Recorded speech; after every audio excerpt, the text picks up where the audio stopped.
particular que no podemos utilizar, que tenemos que utilizar el traje a medida, que no podemos decirle esto es así.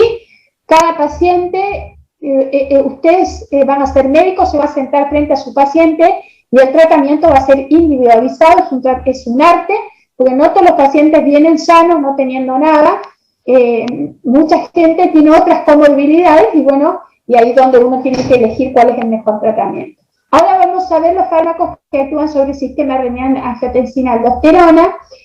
Como dijimos, la hipertensión arterial conjuntamente con la diabetes es una enfermedad silente y muchas veces trae complicaciones que cuando se dan cuenta ya aparecieron las complicaciones y difícilmente uno vuelve atrás de esas complicaciones. Por eso que es muy importante el buen tratamiento. Todos ustedes tienen algún familiar, tienen que asegurarse que estén bien tratados de la hipertensión arterial. Este es nuestro rol de médico.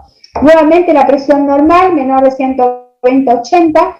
Acá esta clasificación que es de la National Heart, Lung and Blood Institute, que prehipertensión 120/139, como ven acá, 80/89 prehipertensión, y la hipertensión, por supuesto, en diferentes estadios, 140/90 hipertensión arterial, que es lo que vamos a tratar. Nosotros tenemos que en los fármacos que ustedes actúan sobre el sistema renina-angiotensina-aldosterona, tenemos los IECA, que vamos a hablar ahora, y su prototipo es el enalapril, los antagonistas de la angiotensina, y su prototipo es el losartán, las drogas antirreninas, y su prototipo es el alisquilén, y los antagonistas de la aldosterona, y su prototipo la spironolactona, que como dijimos antes, se utiliza para el tratamiento de hipertensión refractaria y para el tratamiento de insuficiencia cardíaca. Como sabemos, se corren todos ahorita, nosotros tenemos que en el organismo hay potentes vasoconstrictores. La angiotensina 2 es uno de los más potentes vasoconstrictores que tiene el organismo, y a su vez tenemos las bradykininas, que son agentes vasodilatadores que están vía de las prostaglandinas y del TPA, desde el quininógeno a través de la calicreína, transforma a las bradykininas a través de la quininasa 2 en fragmentos inactivos, y a su vez el angiotensinógeno a través de la renina transforma la angiotensina 1 en angiotensina 2, y el angiotensina 2, potente vasoconstrictor, estimulante de la secreción de aldosterona, vasopresina, y genera estímulo simpático. El bloqueo de la enzima convertidora, la que convierte la angiotensina 1 en angiotensina 2, es bloqueada por los inhibidores de la enzima convertidora.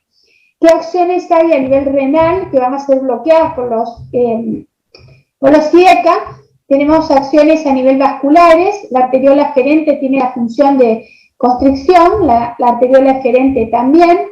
En el glomérulo puede haber disminución del flujo sanguíneo renal. En el mesangio puede haber constricción. En el tubo contorneado proximal se incrementa la reabsorción de sodio y la aldosterona actúa a nivel del tubo contorneado distal. Y las glándulas suprarrenales que aumentan la síntesis de aldosterona. ¿Cuáles son las acciones vasculares sistémicas que se producen a nivel renal? Secundario a la liberación de angiotensina 2, puede haber, como dijimos, es el vasoconstrictor más potente que tiene el organismo e incrementa la resistencia periférica. A nivel cardíaco produce vasoconstricción coronaria y potencia las catecolaminas y produce hipertrofia miocárdica, y pueden haber acciones cerebrales con estimulación simpática y de la hormona ADH. ¿Cómo actúan entonces los antagonistas de los inhibidores de la enzima convertidora? Bloquean a la enzima convertidora de la angiotensina 1 en angiotensina 2. Aquí actúan, puede ser captopril o enalapril, y de esta manera lo que se produce es una reducción de la angiotensina 2, y al reducir la angiotensina 2 también se reduce la aldosterona, que la aldosterona retiene sodio y agua. Y a su vez queda liberada esta otra vía, que es la vía de las bradykininas, que producen vasodilatación.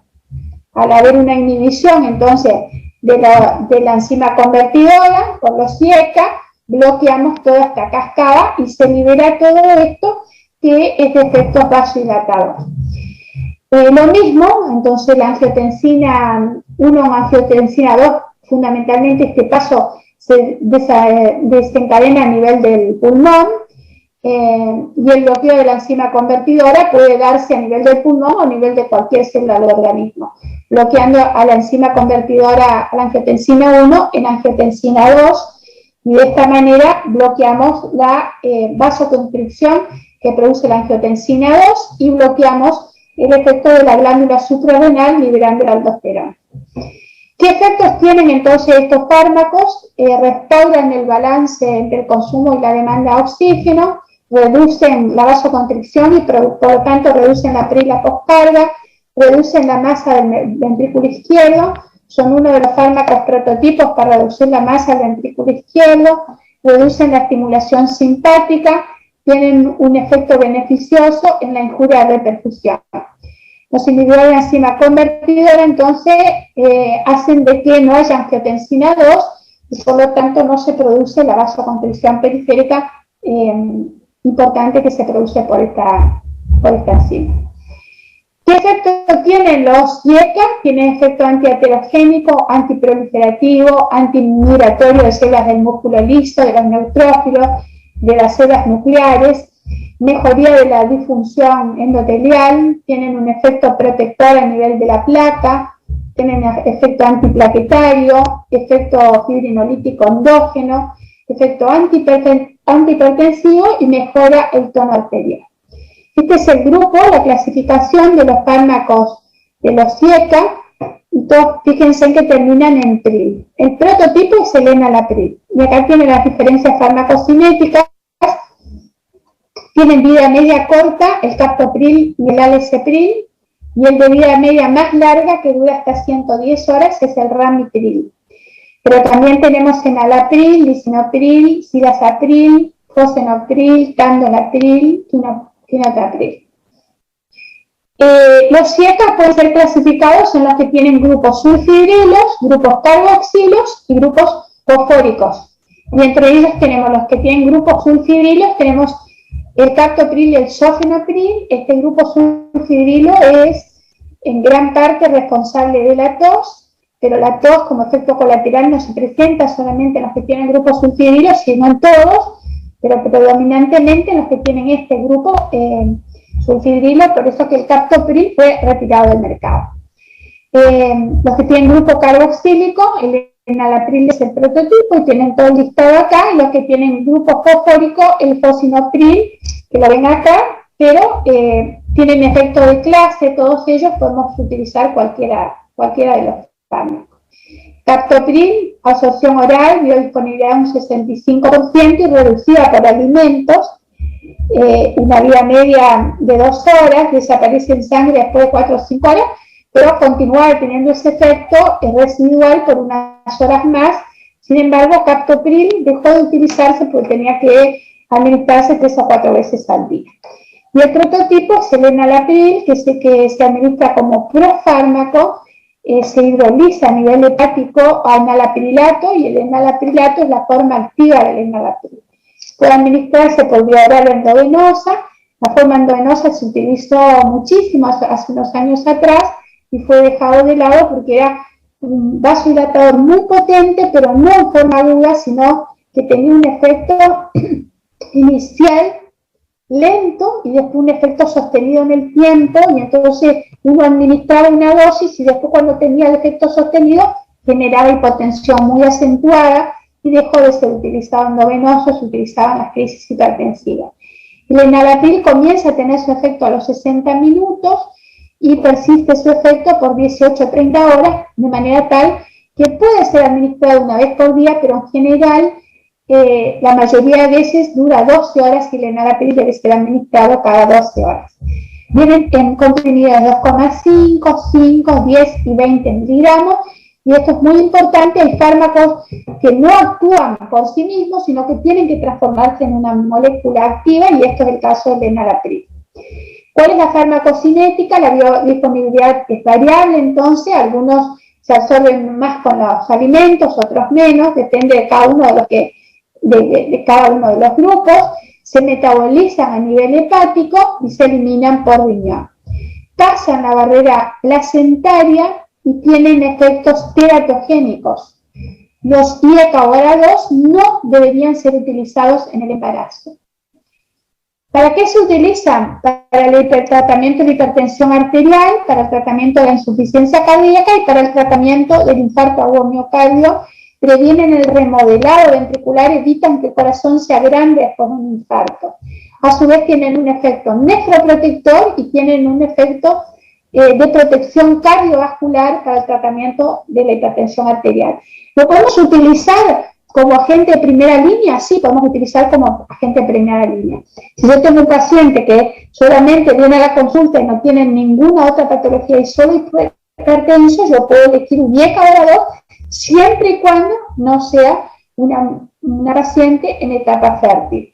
Y si viene una paciente, muchas veces le preguntamos, tiene una paciente de 36 años, le preguntan si va a tener más hijos, porque si va a tener más hijos, los IECA ARA2 no deberían ser prescritos. Son fármacos excelentes para el tratamiento de insuficiencia cardíaca, no deberían dejar de administrarse. Entonces, hipertensión arterial son agentes de primera línea, son muy eficaces para el tratamiento de hipertensión arterial en todos sus grados de severidad, pueden ser asociados con todos los grupos excepto con los ARA2, porque se pensaba que potenciaban su efecto. Sin embargo, diferentes ensayos mostraron un incremento de la mortalidad si se usan asociados a ARA2, pero sí se pueden utilizar asociados a beta-bloqueantes cálcicos y a diuréticos tiacídicos. Son de elección para el tratamiento de insuficiencia cardíaca, son fármacos de primera línea, aunque ahora van a ver, cuando den la clase de insuficiencia cardíaca, que la cuádruple terapia para el tratamiento de insuficiencia cardíaca son el sacubitril/valsartán, que nunca tenemos que pasar un fármaco de este tipo, nunca podemos administrar inmediatamente un ARNI, sacubitril/valsartán, a un paciente que le estábamos dando enalapril, porque hay gran cantidad de posibilidad que ese paciente tenga un shock anafiláctico. Entonces, si el paciente venía tomando IECA y nosotros le queremos pasar a sacubitril/valsartán, a un ARNI, tenemos que pasarlo al valsartán primero 48 horas y de allí lo pasamos a un ARNI, porque si no podemos correr riesgo de que ese paciente tenga un shock anafiláctico. Entonces, tratamiento de insuficiencia cardíaca, como dijimos, los beta-bloqueantes, IECA, ARA2 o ARNI, mejor son los ARNI, las gliflocinas y los antagonistas del aldosterona. En insuficiencia cardíaca reducen la mortalidad, reducen las hospitalizaciones y reducen la progresión de la insuficiencia cardíaca. En el tratamiento del infarto, reducen la muerte súbita, reducen la pre y la postcarga y hacen que evite el remodelado, evite la dilatación del corazón luego de un infarto, reducen la mortalidad en el infarto agudo miocardio, no deberían dejar de ser administrados, producen protección cardiovascular y nefroprotección. O sea que, por ejemplo, si nosotros tenemos un paciente diabético, no debería dejar de recibir un IECA o un ARA2 y tampoco si tiene un infarto agudo miocardio. ¿Con qué nivel de evidencia? O sea, evidencia significa que hay consensos mundiales que indican que los IECA deberían ser prescritos sí o sí en hipertensión esencial de alto riesgo, en pacientes que tienen enfermedad coronaria, en pacientes que tienen insuficiencia cardíaca, hipertensión con hipertrofia ventricular izquierda, hipertensión con disfunción ventricular izquierda asintomática, así que tienen el corazón agrandado pero que no están disnéicos, en pacientes que tienen hipertensión y fallo renal, y en pacientes que tienen hipertensión arterial y diabetes.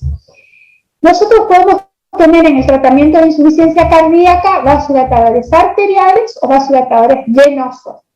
Los vasodilatadores predominantemente arteriales tenemos el minoxidil y la hidralazina, y predominantemente venosos tenemos a los nitratos. Y mixtos son los bloqueantes alfa, los IECA, los antagonistas de la angiotensina 2 y el nitroprusiato de sodio. El nitroprusiato de sodio es un agente que se utiliza para la insuficiencia cardíaca aguda. En pacientes que tienen un infarto agudo miocardio, los IECA inhiben, como le dije, remodelado, modifican la progresión de insuficiencia cardíaca, aumentan la sobrevida y bajan las hospitalizaciones. Y acá tienen un trabajo donde se muestra en insuficiencia cardíaca cómo el enalapril comparado con placebo redujo la mortalidad en el seguimiento, y cuando ustedes miran las curvas ya se separan en los primeros días del infarto. Y una reducción muy importante, este trabajo se realizó en el año 91, hace años ya que tenemos este fármaco disponible para el tratamiento de insuficiencia cardíaca. Acá tenemos en el postinfarto también, las curvas ya se separan a partir del primer día, y fíjense, se separan marcadamente en los pacientes que tienen un infarto o miocardio, deben recibir estos fármacos. ¿Cuáles son los efectos colaterales que se producen por los IECA? Fundamentalmente la tos. Muchas veces los pacientes, hasta un 40% de pacientes pueden tener tos, pueden tener disfunción hemodinámica renal, esto es que los pacientes que tienen estenosis renal bilateral pueden incrementar la creatinina y pueden llevar a insuficiencia renal. Es muy poco frecuente la estenosis de las arterias renales, no se ven, nosotros muchas veces hicimos Doppler para buscar esta patología y son muy poco frecuentes. Sí, a los pacientes que son monorrenos y tal vez tengan una estenosis renal del único riñón, digamos. Entonces la tos es el efecto colateral no grave, pero más frecuente, y el más grave es el angioedema. El angioedema se puede presentar, no es frecuente, y tenemos que hacer de glucocorticoides a este grupo de pacientes y por supuesto inmediatamente suspender el fármaco. Están contraindicados formalmente en el embarazo porque producen malformaciones congénitas, muerte intrauterina, muertes neonatales, y formalmente contraindicados porque nacen con malformación. Así que eso siempre, para prescribir un IECA grado 2 tenemos que preguntarle si la mujer no está en una etapa fértil. Pueden producir proteinuria, puede haber neutropenia, granulocitosis, puede haber cefalea, parestesia, dijimos proteinuria, alteraciones del gusto, puede haber constipación, puede haber glomerulopatías membranosas, fallo hepático, impotencia sexual, broncoespasmo. Para los asmáticos tratamos de usar los ARA2, no los IECA. Puede haber reacciones alérgicas, calambres, esto todo es muy poco frecuente. El que se ve con mucha frecuencia es la tos y una exageración del efecto farmacológico que se puede producir hipotensión. Los efectos colaterales más frecuentes y temibles: hipotensión, extensión del efecto farmacológico, angioedema, si vemos al paciente, y pueden producir hipercalemia, aumento del potasio. Bueno, y otra interacción que hay es con las sulfas. Con las sulfas pueden incrementar los niveles de potasio y pueden tener riesgo de muerte súbita. Hay un incremento de potasio, bloquean los canales epiteliales de sodio de la nefrona distal y puede hacer que disminuya la eliminación de potasio, puede incrementar el potasio y producir hipercalemia, por eso que sería una contraindicación utilizar los IECA con las sulfas. Contraindicados formalmente en el embarazo, en pacientes que tengan alergia a la droga, insuficiencia renal cumplida en menor de 30, es una contraindicación relativa. Si el paciente está estable, tiene un efecto nefroprotector. Y tenemos que dar con precaución en los pacientes que tienen estenosis renal bilateral o unilateral, en riñón único y en el asma bronquial. Están contraindicados, entonces, con treoscliro muy bajo, fallo renal muy severa, estenosis renal bilateral, embarazo y historia de edema angioneurótico. Si el paciente tiene historia de potasios muy altos, arriba de 6, también sería una contraindicación. Puede tener interacciones con el litio, pacientes que toman litio puede incrementarse la concentración en sangre, entonces debemos dosar el litio porque muchas veces hay que bajar la dosis. Hay pacientes que todavía hoy en día están tratados con litio por el tratamiento de su depresión. Pueden potenciar su efecto ¿con quién? Con todos los antihipertensivos, con los bloqueantes cálcicos, con los beta-bloqueantes, con los diuréticos tiazídicos. Podemos utilizarlos combinadamente en hipertensión moderada severa. Pero tenemos que tener cuidado con los AINES y con los antiácidos porque bajan su efectividad y de pronto le están dando a ustedes un IECA a un paciente que tiene artrosis, la paciente comenzó a utilizar el ibuprofeno y su presión arterial no se controla y a veces incluso está más elevada. Vienen los pacientes con 160, 180 de tensión arterial y eso es una causa muy frecuente de consulta en el consultorio, o en la emergencia, y es porque justamente los pacientes están utilizando AINES con su antihipertensivo, en este caso con el IECA. Tenemos que tener cuidado cuando damos con diuréticos ahorradores de potasio, porque pueden aumentar el potasio en sangre con suplementos de potasio, con los beta-bloqueantes, con los AINES y con el probenecid. Estos son todos los ensayos clínicos que mostraron suficiente evidencia de reducción de la mortalidad en infarto y en hipertensión arterial. Por lo tanto, hay contada evidencia para el uso de pacientes que tienen hipertensión y cardiopatía isquémica, hipertensión e insuficiencia cardíaca, hipertensión y fallo renal, hipertensión y diabetes. Primera línea de IECA 2, entonces, estas 4 condiciones: hipertensión y diabetes, fallo renal, insuficiencia cardíaca, infarto agudo. El estudio HOPE es un estudio muy importante que mostró una reducción de la mortalidad del accidente cerebrovascular y del infarto en un 22%, en un estudio que se realizó a 1.500 días, ramipril comparado con placebo, en pacientes que no tenían otra cardiopatía. Entonces, el objetivo principal del estudio era ver si se reducían estos puntos finales, y lo que sí se demostró es que hubo una reducción de 22% en la mortalidad cardiovascular. Y también hay prevención de la progresión de la aterosclerosis. Y al comienzo del COVID se dijo que los antagonistas que los IECA y los ARA2 podían competir con el receptor con el cual ingresaba el virus del COVID, y lo que se vio después eran en ensayos clínicos randomizados que se hicieron al comienzo de la pandemia, que prácticamente no hubo diferencias entre los pacientes tratados o no con IECA o con ARA2, por lo tanto dejó de ser una contraindicación para pacientes que eran tratados por COVID. Las partículas del COVID utilizaban en forma compartida el receptor de la enzima convertidora. A modo de conclusión, vamos a decir que por su mecanismo de acción tienen una serie de ventajas como agentes antihipertensivos,